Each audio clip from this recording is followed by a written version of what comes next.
Ladies and gentlemen, I'm Papa Boris, and in this video I'm going to try something new while my baby naps. I'm going to try to play a live game against a human opponent in Through the Ages. We're going to go ahead and use the base game card mix. This is different from original in that it features some changes to cards that are coming out with the expansion.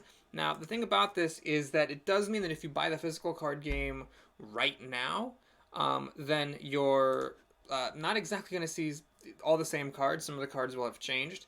The reason I'm playing with this is that this I hope makes the video a little bit more evergreen in the sense that like in the future when we have it pretty standard that everyone's playing with the upgraded cards, it'll make sense for these videos to have been using those updated versions. One thing I want to talk about while we wait for a player to hopefully show up is this digital rules thing. So just so you know, the app does change some of the rules of the board game in order to make it like a little bit faster to play online. Like some things that would normally happen when someone flips an event instead happen on the player's individual turns. So, for example, there might be like an event like from HA that's like, everybody gets 2 rocks or 2 food. Now, if you're playing the physical copy of the game, everybody just kind of can pretty much even just choose simultaneously to pick up 2 rocks or 2 food. In the very unlikely event that someone cares what someone else will do, then you do it in player order and it's not a big deal. But you can imagine in the app, especially if you're playing an asynchronous game, like that slows things down tremendously. Like someone flips an event, then like they have to pick a thing, and then the next player has to log on and pick a thing, and then the next player logs on and pick a thing. It like dramatically slows things down. So this kind of simplifies that. It also has an effect on colonization, but the game just started, so we're gonna go ahead and begin. Now, one thing I haven't done super well is I have not explained all the cards in my other videos. So here's Moses. He makes it faster to increase population. Here's Caesar, military action, bonus strength, and you can make 2 political actions. Aristotle gives you signs whenever you pick up a technology card from the row. Those are all great leaders, but I'm going to grab the pyramids. I like it a lot. Just gives you an extra civil action. I think you really couldn't go wrong with any of these leaders or the pyramids with this opening lineup, but I prefer the wonder. Especially if you don't take the wonder, if you take a leader, then the second player gets to take the pyramids and one of the other leaders, and I don't think any of these 3 leaders are so much better than any of the others that they're worth letting the opponent have a wonder and a leader in the opening setup. Now my opponent is going to get Colossus to go with Caesar, so he's going to get a pretty nice strength advantage, is something to keep an eye on. Okay, so first turn, pretty standard. We're going to make a mine, raise population, and now I can just pick up and play a leader. So Homer gives you a happy face. When you replace Homer, you may elect not to get a civil action back, and instead to have Homer upgrade one of your built wonders with this happy face, making it permanent. So it's like a permanent happy face. He also gives you 1 rock per turn that can only be used for military units. Alexander the Great, though, is who I really like. I'm going to grab him. So it's +1 strength for each of your military units, and then as a political action, you can ditch him from the game to get a yellow token added to your bank. I like that one a lot. One thing I may do is just pop him right away in order to get the yellow token right away, so you can get an extra population growth for just 2 food. It does save you some food in the long run. Now, the one thing about that that's a little bit sketchy is that my opponent is Caesar, and he's probably going to build the Colossus.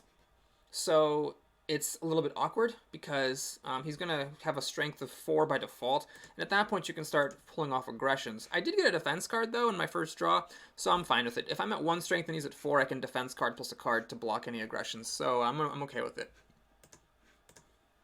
Especially because there aren't that many super great aggressions in the early game.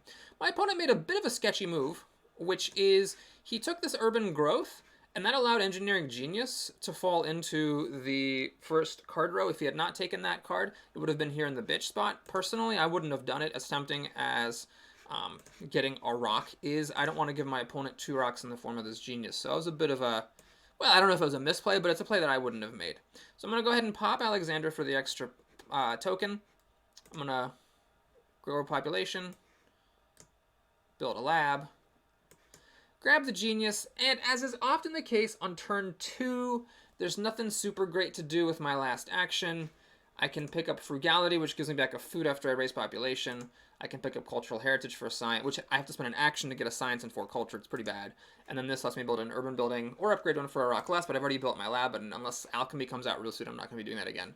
I'm actually going to grab frugality here because since I got the Alexander thing going, I'm going to get 2 food. I haven't opened up my consumption space because of this extra yellow token.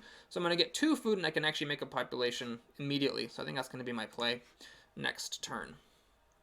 Okay, so my opponent does have access to monarchy very early. And if I were him, I would probably grab this and try to do a revolution into it, because getting that early civil action is really good.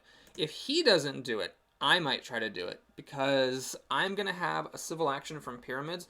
And one nice thing about getting the pyramids is that it allows you to, for example, get monarchy in age A, and then you have 6 civil actions, which is fine. In the late game, you might like to have 7.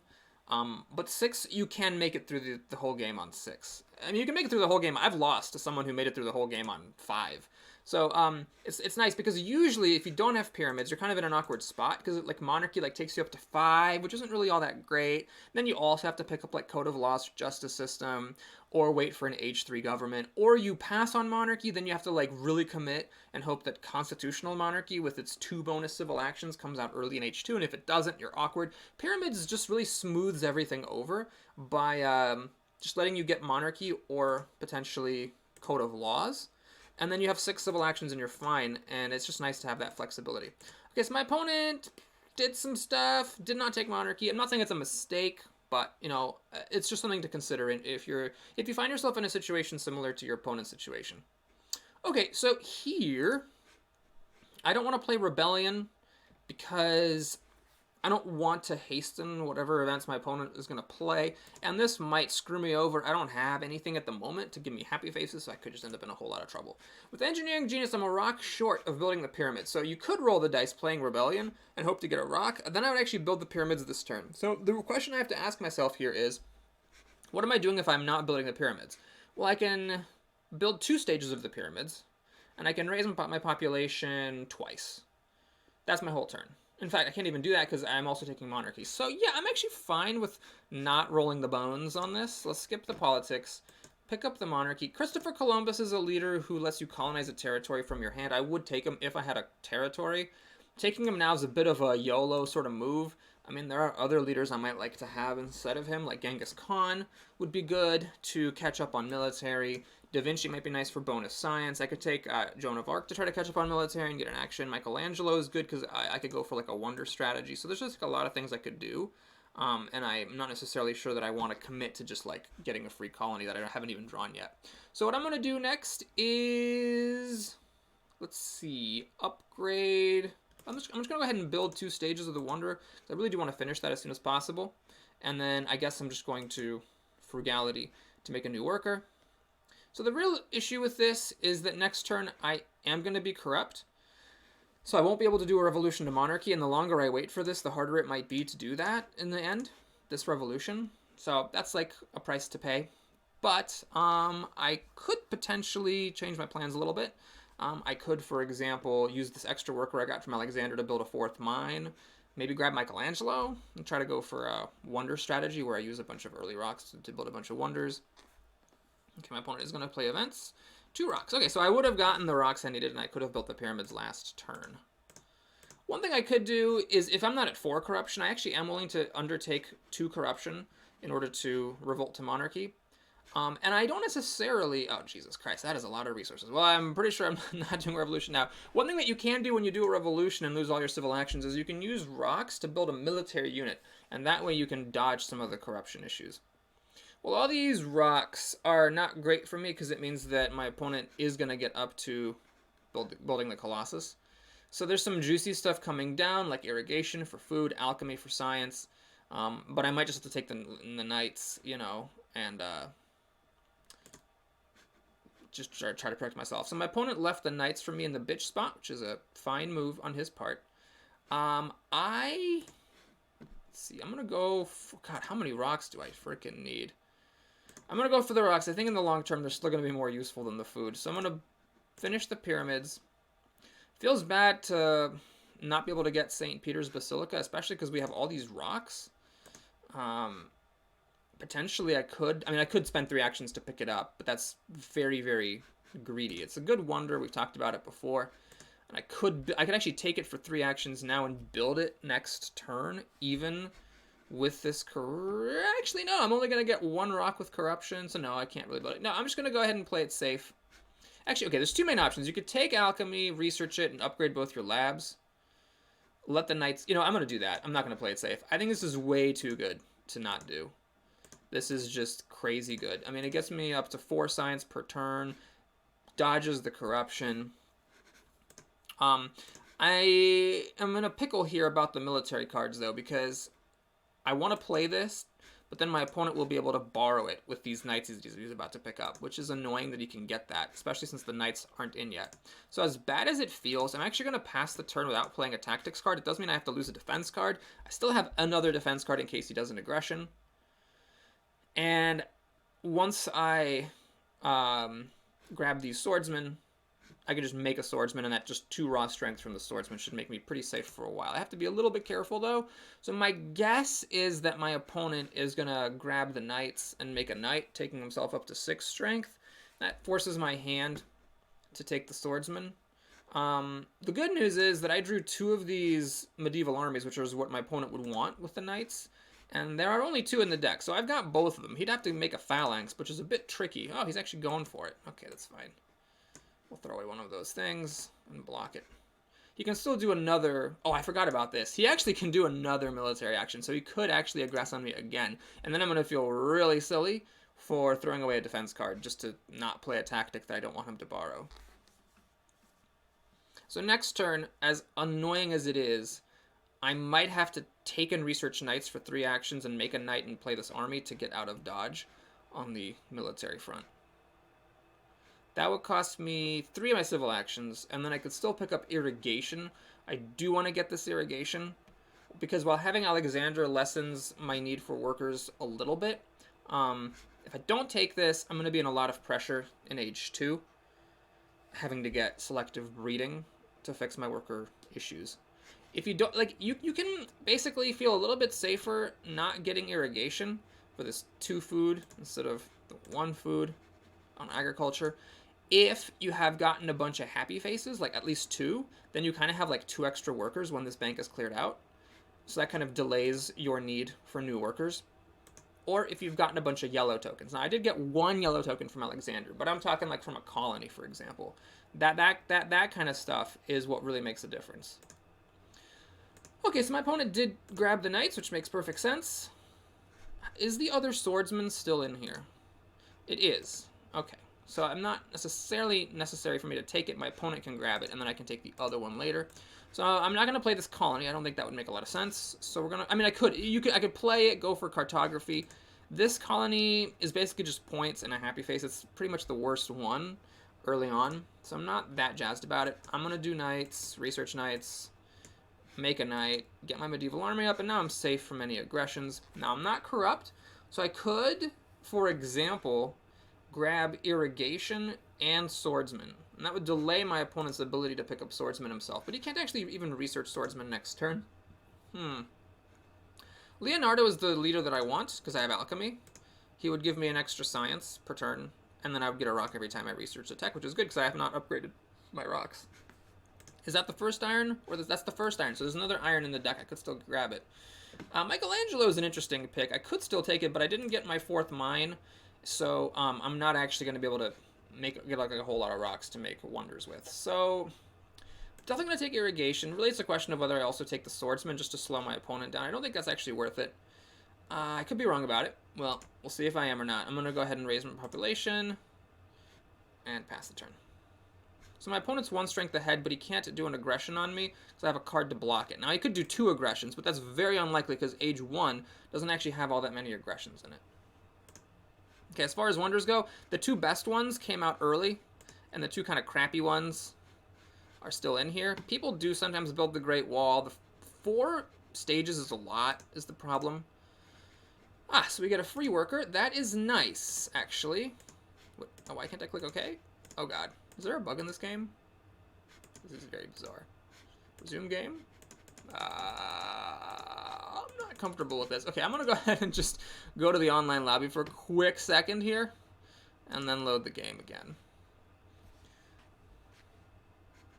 Okay, thank you. Okay, so he's going to play another event. All right, he's trying to get his events that I'm assuming he put some juicy stuff in here for himself. So he's going to get 3 free rocks and or food, which is not ideal, but I'll take it.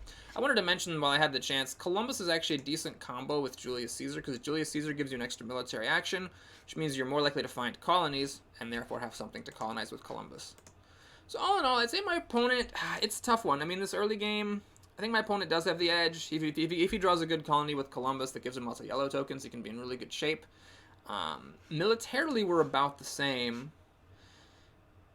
I have an extra civil action compared to him. I'm making twice as science. Those are big deals. He did not get irrigation or iron up and running. He still has to pick up irrigation. He's actually going to build the Great Wall. So he's going for a pretty aggressive military game here, because this is going to give him an extra 2 strength when it's finished. It's 1 strength per infantry or cavalry unit. And he got the phalanx online, so now I'm definitely at risk for military aggressions. Okay, so how do we do this? Well, at the moment, there's nothing here that can really save me from military aggressions.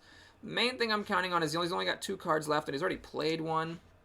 So I have a couple options. I could actually do the revolution into monarchy for the extra action and just build a unit to, you know, ward off something. Yeah, I mean, if I build a knight, I guess I'm at 7. I have to draw a defense card with my 2 draws.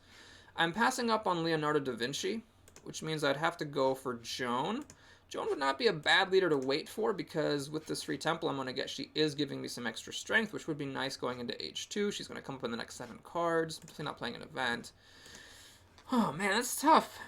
I mean, Leonardo's an extra science and rocks. I could use rocks. Okay, so we're going to grab Leonardo, play him. And now we're at a crossroads. I could take and research iron and even upgrade one of my mines.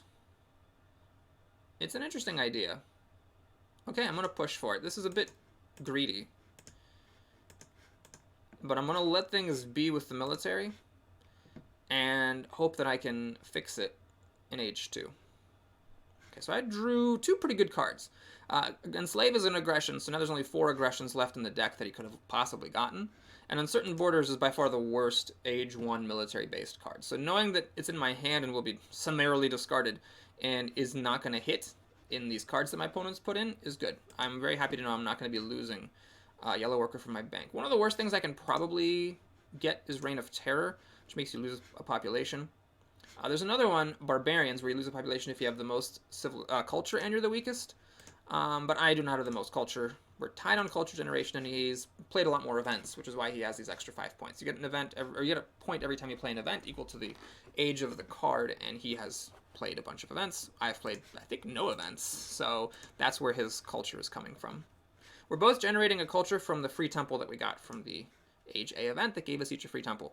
Now we're going to hit H2, and at that point he's going to start drawing H2 cards, and then things get a lot more serious on the whole military front, because once he's drawing H2 cards, he can start to get wars, and he can start to get some really significant aggressions. Like a raid from Age 2 could destroy both my labs, which would be, you know, a problem. Okay, so he lost Caesar, which is good. So now he's only got 2 military actions per turn, which is great. He is drawing 3 free cards from the Colossus, which I'm not thrilled about. But I could potentially get out of this jam. So here, I'm definitely not playing any events, obviously. I could make a knight. And just the raw strength of that knight takes me up to 7, so with my 2 military actions I can block any aggressions. I'm still vulnerable to wars, but it's not the end of the world. I could take Engineering Genius. I'm not planning to make any wonders anytime soon, but it would block him from doing it. Right now, he would love to finish this Great Wall because he's got Uprising. Actually, the fact that he let this happen, I'm assuming my opponent's a good player, the fact he let this happen probably means that he has a colony that he's going to put down. So, okay, what we'll do is I'm going to still take this Genius and maybe I'll build a Wonder in Age 2. I will upgrade my Iron. And if I make a worker, he could actually go for an aggression and hit me with it. So I don't have a defense card. But I'm betting that no aggression is going to matter more than playing this colony that he's got and solving his crisis. So I'm going to just do a little bit of a gamble on this, that it's going to work out okay. So then I've got 3 actions left, which is awkward because I don't have anything good to do with them. I could commit to researching irrigation, I suppose. Let's see, I guess one thing is I can raise my population. And you know what? I'm going to actually grab this. This is a very unorthodox play to spend 2 actions on theology, but the thing about this is that I might want to research this and upgrade my temple to a better temple so I can get a worker. Because right now I'm not unable to draw from the bank since I delayed getting my irrigation online. So that's kind of what I'm doing here, is I'm just sort of, since there was nothing super great to do with my actions anyway, I am letting the chips fall on the military front and giving myself the opportunity to get an extra worker so I can make an extra knight, which would be an extra army as well. It would give me actually 4 strength. And then if I do pick up these swordsmen, I can potentially open myself up to getting a classic army. There's only 1 in the deck, so it's not that likely I get it. But also conquistadors would be a slight improvement over my army. And then I'd also have the basis for picking up cannons and then getting this Napoleonic army, which is, I think, the best tactic in Age 3. So, okay, we'll see if my grand master plan works out. Right now, we're both generating the same culture. I have a couple of advantages against him. One is that I've already started upgrading my iron. 2 is that I have irrigation in hand, and I could upgrade my food. He got a colony. Which colony? He got this. Oh, interesting. So I'm really happy about this. I'm thrilled. Because, yeah, he gets happy faces and 11 points, but I couldn't care less about the points. And the happy faces just is very good, but by far it would have been better for him to actually get yellow tokens. So this is actually unlucky. Selective breeding showed up. I can't really afford to hate draft it for 3 pips, but that means he's going to get it for 2 pips next turn and get out of his food situation. He's starting to get iron just like me. All right, so it's a close game. He's got a lot more raw points, but the culture generation is about the same. I could get frisky and play on certain borders and then get ahead of him, but I think that would just be a very foolish line. I'm going to skip politics again. Let's see. I think this is the time to get my wonder on. I don't think I want to go for the ocean liner. It would give me a lot of workers and a yellow token, but I think taking it now would be premature. I'll go ahead and upgrade the last mine. And yeah, let's do this. Let's get that theology up and running. Upgrade. Oh, and then I'm a rock short of being able to build a knight. That's not good. I don't want to make another worker. So, okay, we're going to not do that. Maybe what I can do is just borrow his phalanx. This makes me safe against any aggressions. Actually, I was already safe because I got a 3rd military action, but whatever. Actually, it might not be worth doing. If I am going to build another knight, and I'm already safe against aggressions, then there's no point. Okay, so I've got 3 rocks. What am I doing with them? Well, I could grab the cannon. It's a bit speculative to grab the cannon, because I don't have the tactics to use with it yet. Should I do this? Fine, I'll still do this move, just to use up some civil actions.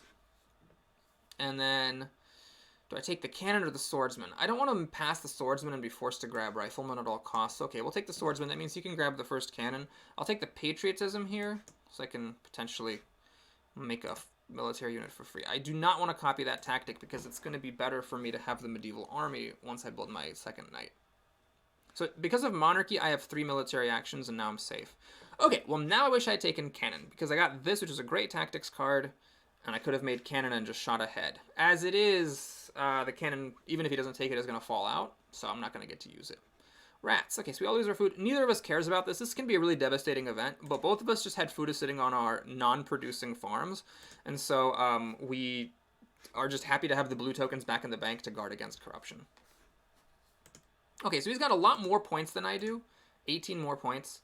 We both make the same culture. He's ahead on strength, though we're close on science, similar on rocks. Neither of us has food going yet. He is going to be better on food once he gets the selective breeding, which he will be able to do. I'm basically beating him on actions. That's the one thing that I've got against him, is I've got better actions, 6 versus 4. Going for Cook, so he's going to get 2... Cook gives you 2 points per turn for your first colony, and then 1 for each additional colony. He also lets you play up to 2 non-defense cards for colonizing. What I find very bizarre about this, though, is that my opponent let himself stay on this without taking selective breeding. He even let the selective breeding fall off, which is very strange because that means I don't even have to hate draft it. I could now just take it myself, the thing, and then just not use irrigation. I think it's actually worth the science. So I'm going to skip politics. I still don't want to give him any events. I'm going to take and research selective breeding, and I'm going to upgrade both of them. So now I'm way ahead on food, and I'm going to start to outpace him on workers. Question is, what do I do with the rest of my actions? I think I'll just play this patriotism and use those bonus 2 rocks to make another knight. So now I'm ahead on strength. These events now turn against him. And I'm going to take a bit of a speculative play here. Probably the safe move is to grab the reserves, because they give you 3 unconditional rocks. But I'm actually going to take the engineering genius, which gives you 4 rocks, but it has to be spent on a wonder. I'm going to take that chance. I don't want colonies now that he's that. I need to throw away another card. Popularization of science is about the same for both of us. I'm going to hang on to this on certain borders. I might play it if my opponent does not fight me enough on strength. Hey, there's the classic army. Perfect. So my opponent never got swordsman, which means he can't actually use the classic army at full strength. It'll be, what's her face, antiquated for him. So rifleman now becomes a very important card because there's only one. And if he doesn't get the one rifleman, then he is not going to be able to use that classic army. So he put an immigration event in there. Immigration gives a free population increase to the person who has the most happy faces, or everyone in case of a tie, and he does have the most. He has one more than me, so he gets it and I do not. And that's really strong for him because it gives him an extra worker, which right now workers are something he's horribly lacking. All right, he spent his whole turn building the Great Wall to get ahead of me on strength. It gives him bonus strength per infantry and cannon unit. And one issue I've got here is that his wonders are each giving him bonus strength. So he has sources of static strength bonuses, and I do not. So for me, it's very important to pick up static strength bonus. That means I am really looking hard at Napoleon. My opponent committed to an H2 leader, so he can't stop me from getting Napoleon. I'm also looking for strategy, which would be important to get that static bonus. And to a lesser extent, navigation. Navigation's interesting because it gives less than strategy, and obviously is missing the military action. But my opponent, being James Cook, probably has some colonies sitting in here. So that's like another thing to consider. Okay, so I could, at this point, hate draft Constitutional Monarchy, because it would be amazing for my opponent to get this, and he's got the science to get it too. I'm actually going to take that play. I'm going to not play any events because I'm a strength behind. I'm going to go ahead and grab this Constitutional Monarchy. My opponent can still get Republic from the bitch spot, but that's not as good because it doesn't give any military actions, and I don't want my opponent getting any more military actions, or at least not easily. Now, the main problem is that I really want this revolutionary idea for bonus science. So I'm actually going to let my opponent get the Republic for just 1 action. That's fine. So now I'm going to go ahead and research Swordsman. I'm going to upgrade both Swordsmen, and I'm going to play the classic army. So I'm significantly ahead on strength. My opponent now, with just 2 military actions, has to have 2 defense cards to block an aggression from me. And this is why you want to hang on to some aggressions even if you're behind. An infiltrate would be great. Getting rid of James Cook would be ridiculous. It would stop a lot of culture. My main problem right now is culture. My opponent's generating 4 culture per turn to my 1, and he also has a big lead statically. So I have to be a little bit careful about that. In fact, I'm going to pick up Opera here, and I can't take any more cards, so I'm going to research population for my last action. I'm going to try to sneak in an Opera for 3 culture a turn. And if I can get 2 operas built, that's 6 per turn. That opens up some wonders in age 3. So it's like a way to try to catch up. The other thing is I might never use the opera, and then I could try to beat him on strength now that he's allowed himself to fall off. Because at 5... Oh, no, sorry, I was wrong earlier. I'm sorry, I was wrong. At 5 behind, he's safe. As long as one of these is an H2 defense card, he can play it and one other card for 5. Yeah, being 6 ahead when your opponent is on 2 actions would be much, much better. Okay, so we got the Transcontinental Railroad going on here. I could consider building this. I do have lots of civil actions. And then I would get an extra 5 strength. I could go in for like a military plan where I allow myself to be behind, but then I try to build an air force in age 3, get a huge lead on military, and steal my opponent's culture, drawing a war over culture. There are 6 wars over culture in the deck, so with that kind of a plan, you do sort of just lose if you don't get the any war over cultures, which has sometimes happened, but usually you will get, a war over culture or 2.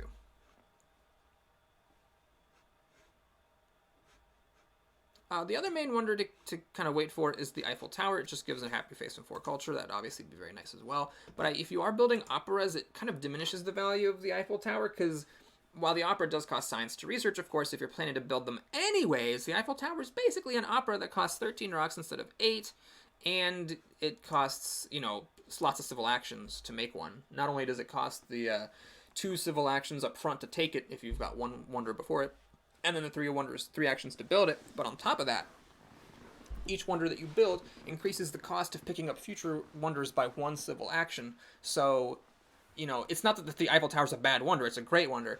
I'm just saying that if you are going for opera, it makes it a little bit less enticing. Now, I've got these engineering geniuses kind of burning a hole in my wallet. Okay, so my opponent is upgrading Last Mind, building the Republic. He's going to go for opera as well. Interesting. Okay, so he is, I don't know how he's going to research coal. Why did he take coal? That makes no sense. I don't know why he took coal. That doesn't. We both have iron. Neither of us wants coal. It's kind of weird. All right, so do I fish out his defense cards, or do I put uncertain borders in here? Problem with uncertain borders is I might trip a colony. If this is a colony card, that would suck. And then it would hasten any colonies that he put in here. I mean, it would be great to steal a token from his thing. And it's going to happen soon. It's actually going to be one of the 2 next events, because Age 1 events always have to trigger before Age 2 events. Oh, God, it's tempting. Shoot. I'm not sure what the correct play is. It'd be nice to get rid of his defense cards. It makes it harder for him to win the colonies. Okay, we'll try this. No, you know what? Screw it. No, I'm going to try to get ahead of him on strength and then go for it. Okay, that gives him a few extra points. It's whatever. Okay, so lots of things to consider here. Journalism is a great tech, and there's only 1 in the deck. I can make a journalist for 2 extra culture, 2 extra science. That'd be huge. Problem is, if I want the Transcontinental Railroad, I got to take it now, because it's in the bitch spot. I'm not going to see it again. If I take it now, it's 3. I could take it. Engineering Genius, grab journalism for later. Let's think about this. If I do this, this is about to die is the thing. This card is about to go away. Well, let's see. It's going to go down to 6 cards. My opponent has to take 3 cards that are not from the first 3 to end the age. Yeah, that seems unlikely. Let's do this. I am corrupt. I wish I had 1 more action. If I had 1 more action, I could journalism and then make a journalist. As it is, I'm going to be corrupt no matter what. So, what do I do with my last action? Do I just commit to researching journalism? No, let's just build a stage. I'm losing a rock if I use Engineering Genius. Alright, let's build a stage with the Engineering Genius. Let's commit to that. And then next turn, I'm going to finish this wonder, shoot ahead on strength. Maybe if I get lucky, I draw a war now, and I can actually declare the war. Okay, no war, sadly. But some very exciting stuff is happening here, because I drew Annex, which lets you steal a colony from your opponent. If I steal this colony, it is a massive swing. It's going to take away 2 happy faces from him and give me 2 happy faces. Oh, nice. He flipped on certain borders, so I stole one of his yellow tokens. That's great. At the end of this age, which is going to happen most likely at the end of my turn, because he'd have to take Breakthrough and 2 cards from the middle here just to trigger the age. He cannot take these guys because these guys are leaders and he has to take a leader.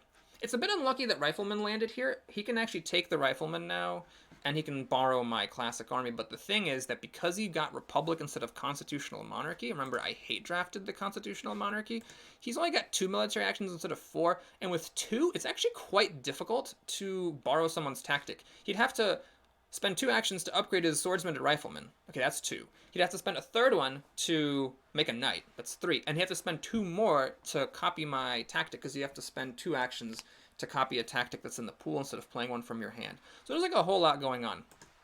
Now, ideally, I would have actually drawn a war. I could declare war, finish the railroad, because wars don't resolve until the end of your next turn. Finish the railroad, and then also take in research strategy, which would give me a huge strength boost. As it is, I'm probably not going to play this colony. What I'll probably do is just do that stuff anyway. I'll probably finish the railroad, take in research strategy. That's 5 of my actions. So I'm still not researching and making a journalist or an opera. I still might be corrupt. Oh, I see he's playing. Okay, so he's drawing a bunch of cards. what did he do? He must have done something besides. Oh, he researched coal. Wow, that's aggressive. I don't agree with that. Okay, so yeah. Let's see. Should I just play a thing just to throw some defense cards out of his hand? Which one do I care about more? Killing Cook or stealing his colony? It's kind of an interesting call. If I steal his colony, it takes away 2 culture from Cook, though he's likely to, get more colonies if they're in the deck here. If I kill Cook, we're in H3. He's going to pick up a new leader soon. Okay, I'm going to save for the annex. I'm going to try to fish out a defense card with my infiltrate. So he had a defense card, he blocked it. Now notice he's down to just 2 cards. Having 2 military actions also reduces dramatically how many cards you have. It's kind of sick.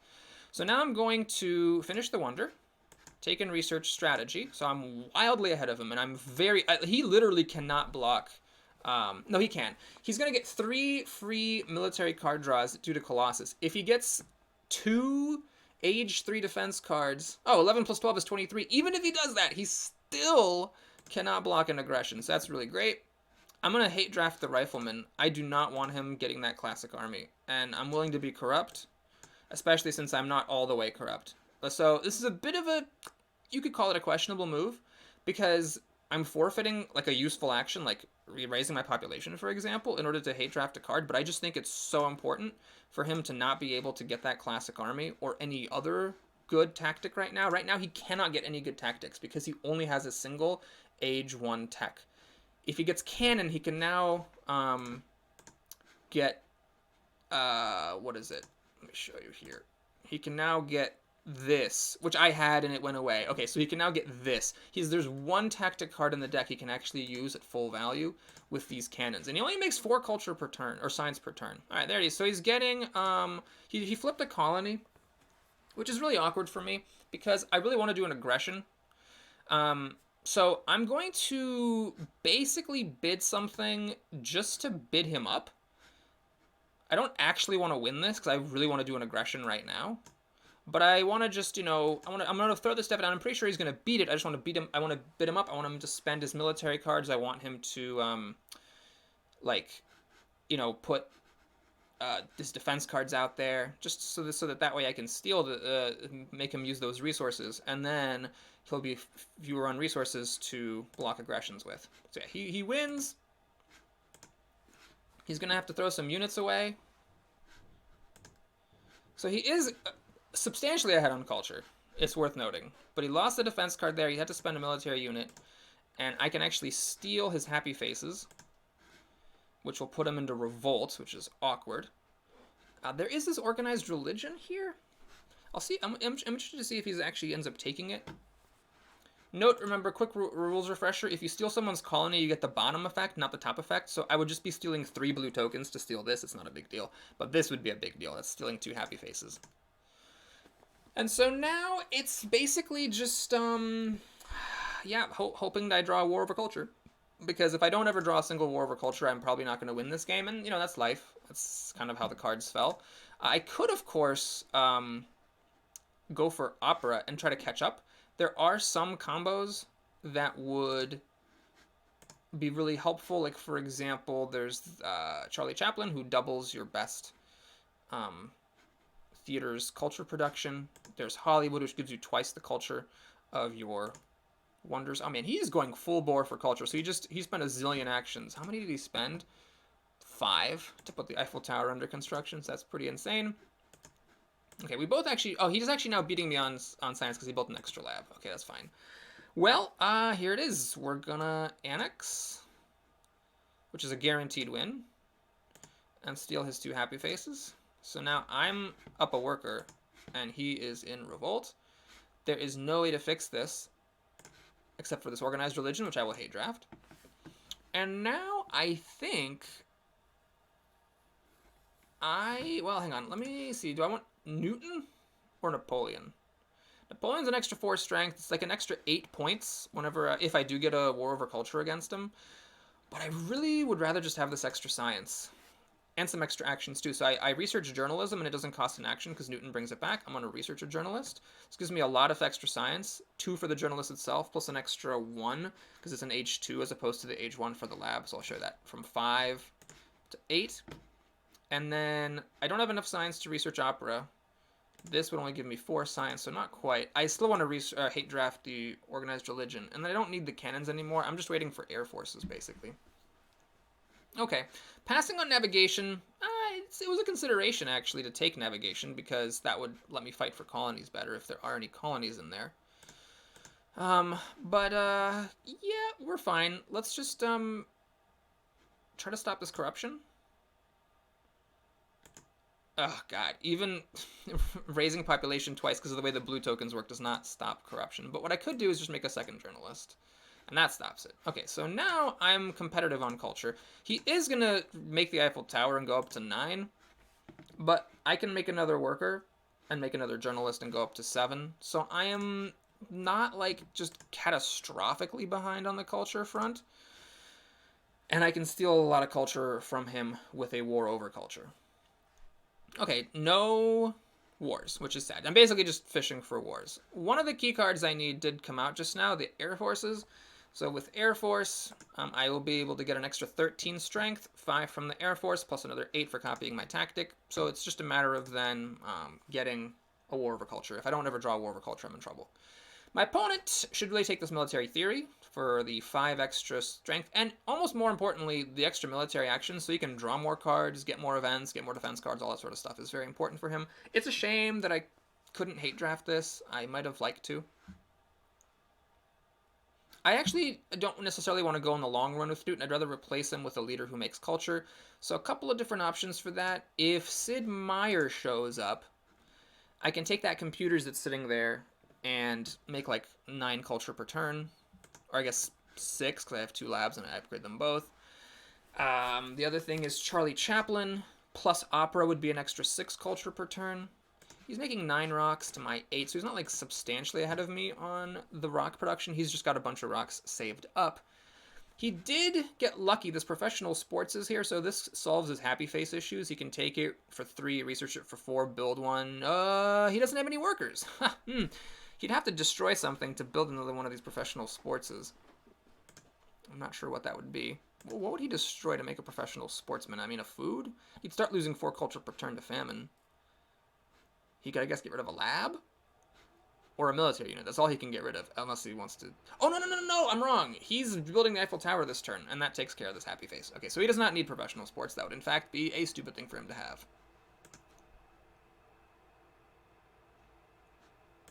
So I am what? He's about to be making 8 culture per turn to my 5.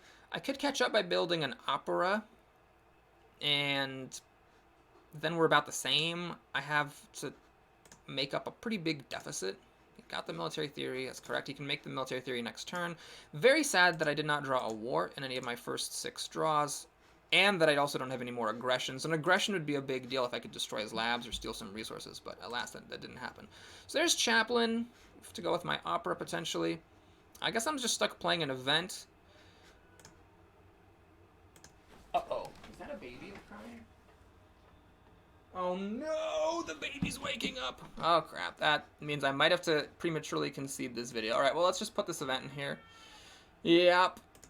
Oh my god, this is brutal. This is a really short nap, so I'm gonna have to say sorry. My baby's waking up. I think you outplayed me. And would have this one. I'm not sure if that's true or not, but I didn't draw any wars over culture, so I am going to... Oh, the baby made some cries and he's lying back down. Maybe I can still finish this. Oh, God. No, he's still crying. All right, I gotta go, guys. I gotta go. So, sorry I couldn't finish this game. It was an interesting one. But hopefully the next time I try... Oh, God, the baby's lying back down. Come on, baby. Please stay sleeping for the love of ponies. Internet, 15 points. Probably not worth it. Okay, let's go ahead and do this. Now, when you go for the Air Force stuff, you don't necessarily want to make it right away. I'd basically want to make it when I declared a war on him. Because... yeah, if I had an aggression... I might go for it, but right now I'm just spending 12 science on a bunch of rocks to pretty much do nothing. So I want to instead, spend my resources where they matter. So let's go ahead and do that. Raise population. boy, nothing I can really do. I guess we'll just play Revolutionary Idea. My hand was full, so I couldn't take anything else. I could have taken computers in case, like, if Sid Meier shows up next time, I'm going to be kind of sad that I didn't do computers. But I don't want to be too speculative about it, and the main way I'm going to win this game is through a War Over Culture, which I still have not drawn. Ah, well, that's a shame. Oh, the baby's making more noises. Ah, god darn it. Okay. Do I have to go? Yeah, baby's starting to scream. Okay, I gotta go. Bye, everybody. See you soon.